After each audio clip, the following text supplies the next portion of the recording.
Hi everyone, Helen Blunden here at Activate Learn on Twitter.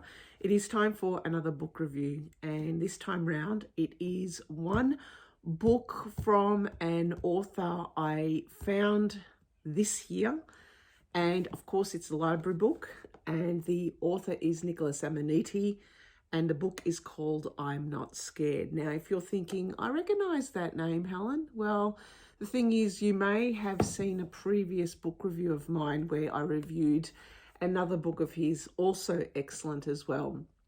Now, I found this book in the library. As you can see, I'm an avid library goer. I'm a member of about 8 or 9 libraries in the local area, and I love it. Libraries put me into contact with new authors and books that I might never have come across, and obviously librarians are really nice people. So this author, I found him, like, again, it was a bum pluck. It's kind of like, you know, take these things off the shelf, and sometimes I read the back, sometimes I don't. But because it was an Italian name, I thought, right, he's not from the UK, England, Australia, so therefore a new writer, it's probably translated, and it just gives me a perspective of a completely different time and world, which is sometimes what I need, because I don't want to be reading all pretty much the same stuff that everyone else is reading. So Niccolò Ammaniti, so as I mentioned, he's an Italian author. He's around my age. He was born in 1966. He lives in Italy, obviously. He's had, I believe, a movie made from his books. So this is not his first, it's one of many. And when I saw this, I actually picked it out simply because I had read his previous book, and I loved his previous book, which as I mentioned, I have done a review of it. But this one is called I'm Not Scared. And what it is about, it is a gripping read, I must admit. The moment, the very first page, when you read the first words, you are sucked into the story. And in fact, I read this book in some hours simply because I couldn't put it down. It was ominous. It was also, I guess, when I think of this book, I kind of think of the movie Stand By Me, you know, with the kids and the innocence, and then they come across something that it's not right. It's kind of like that. So the book is about Michele. Michele is a 9-year-old kid, and they are in an Italian village. Things are pretty boring. The time of year, I'm thinking this, it sounds as if it was around the 70s. And it's a very warm summer season. Everyone's a bit lazy, you know, there's siestas, it's stifling heat.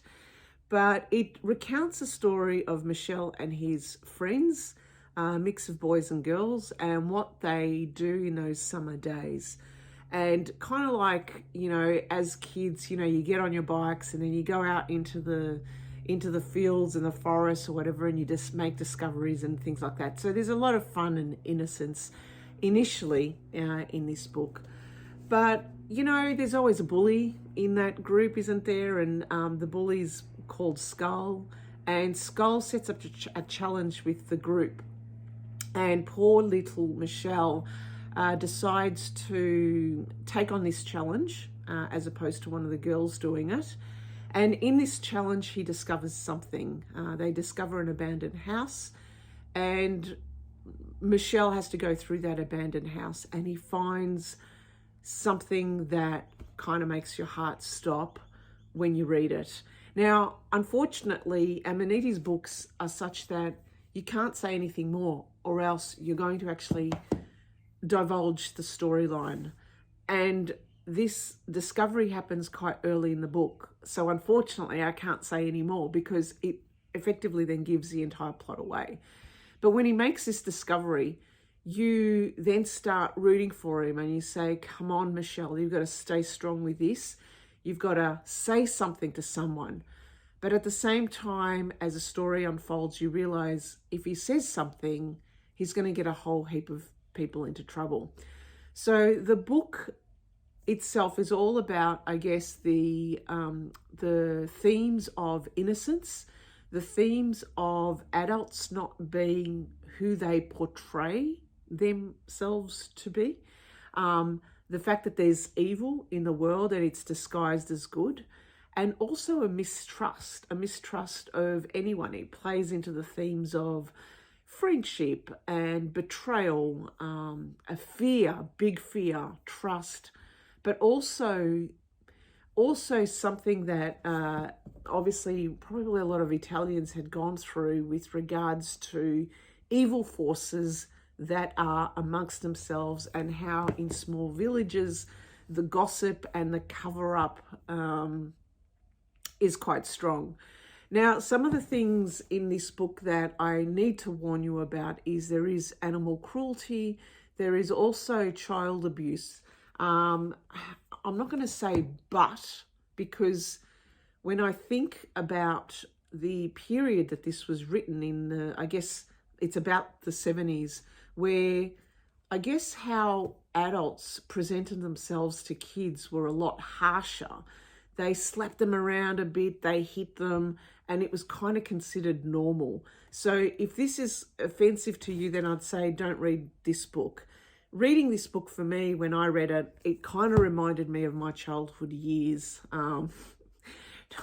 You know, being whacked about the bum with from adults, always having to kind of not know what the real story is because things were hidden from you, always having to hide from the adults, always having this kind of distrust about them as well, and also hearing the stories of what my parents went through in tiny Greek villages, and how people and gossip also was prevalent in those situations. And everything I read about it, I thought, my God, it's kind of like my childhood, but not so. Anyway, I love this book. I love this book simply because it gave me a scare and it put my heart in a race. And always, I think there's always this twist in the end with these books that, you know, you kind of hope for the good news or the good ending, but it could go either way. And I'm not going to tell you what that was.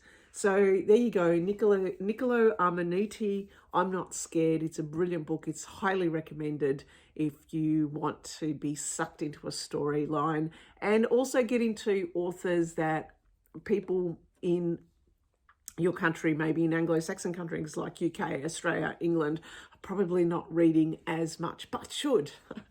Anyway, that's it. Thanks again. Thank you for listening and thank you for watching. Bye for now.